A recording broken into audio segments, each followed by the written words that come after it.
बघितलं असेल, धर्मवीर 1 असो, धर्मवीर 2 असो, धर्मवीर हा चित्रपट बनवणारी ही सगळी मंडळी ही गोंधळलेल्या अवस्थेत आपल्याला दिसतात.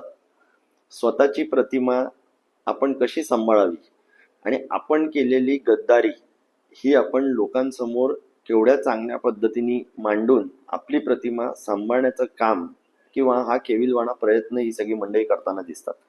आपण बघू शकाल की ह्या लोकांनी जे प्रश्न विचारले, सन्माननीय उद्धव साहेबांची नेमणूक किंवा त्यावेळेला त्या काळात वंदनीय बाळासाहेब असताना, बाळासाहेबांच्या हयातीत असताना बाळासाहेबांनी केलेली ही नेमणूक होती आणि त्याच्यावरती हा प्रश्न विचारला जातोय असा माझा थेट आरोप आहे. बाळासाहेबांनी घेतलेला हा निर्णय हा तुम्हाला चुकीचा वाटतो का? आणि मग चुकीचा वाटत असेल म्हणून तुम्ही दिघे साहेबांच्या आडोशाला जाऊन दिघे साहेबांना पुढे करून तुम्ही हा प्रश्न विचारताय का? कारण की बाळासाहेबांनी घेतलेला कोणताही निर्णय असो तो बरोबर की चुकीचा हा विषयच कधी आला नाही. बाळासाहेबांनी घेतलेला निर्णय याची अंमलबजावणी व्हायला पाहिजे असं प्रत्येक शिवसैनिक आला आणि या महाराष्ट्राच्या जनतेला वाटायचं आणि आज देखील वाटतं. म्हणून स्वतःची प्रतिमा आपण सांभाळावी कशी हा प्रश्न असताना ह्या पद्धतीचे प्रश्न या चित्रपटात टाकल्यासारखे मला वाटतात. ह्या चित्रपटात नवीन वाद जो आहे होताना पाहायला मिळतो. जे घडलं नाही ते देखील दाखवण्यात आलेलं आहे.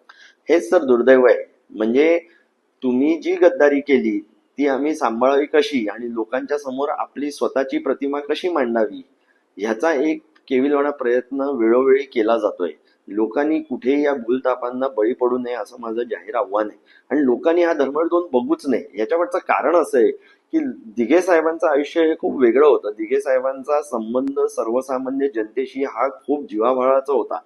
यांनी जो दाखवलेला आहे तो फक्त स्वतःवरती केंद्रित, स्वतःचा फोकस करून दाखवलेला आहे. तुम्ही नाव देताय धर्मवीर, लोकांच्या डोळ्यासमोर आणताय जशी काय तुम्ही दिघे साहेबांच्या आयुष्यावरती चित्रफित बनवताय.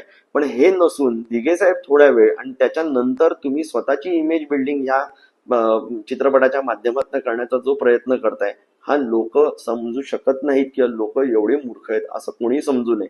लोकांना तुमचे हे प्रयत्न, लोकांना तुम्ही केलेल्या चुका, तुम्ही केलेली गद्दारी ही व्यवस्थित लक्षात आहे आणि म्हणून दिघे साहेबांचं वेळोवेळी नाव आपण बघू शकत असाल की प्रत्येक निवडणूक आली की दिघे साहेबांच्या नावाचं भांडवल करण्याचं काम अनेक लोक करतात.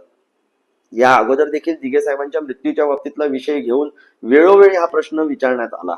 या चित्रपटामध्ये देखील हेच म्हणण्यात आलं की त्या पिंडाला कावळा शिवत नव्हता आणि मग एकनाथजी शिंदे हे काहीतरी बोलल्यानंतर किंवा त्यांनी काहीतरी त्यांच्या मनातली गोष्ट मांडल्यानंतर होता असा एक पत्रकार तिकडे येऊन बोलतो. याचा अर्थ काय समजावा? आणि जर का मी वेळोवेळी स्वतः दिघे साहेबांचा पुतण्या म्हणून दिघे साहेबांना अग्नी दिल्यामुळे मी हे आव्हानात्मक सगळ्यांना बोललेलो आहे की ज्यांच्या कोणाकडे असे पुरावे जर का असतील तर त्यांनी समोर आणावे. आज त्यागत गेल्या 23 वर्षांमध्ये लोकांना फक्त या भूलथापा द्यायच्या, त्यांना कुठच्या तरी भ्रमात ठेवायचं आणि कोणत्याही पद्धतीचं सत्य हे लोकांसमोर आणायचं नाही आणि ज्या काही गोष्टी झाल्या त्याच्यावरती स्वतःची आपण भाकरी कशी भाजू शकतो ह्याच्यापाठी फक्त जे हे राजकारण चाललेलं आहे हे दुर्दैव आहे.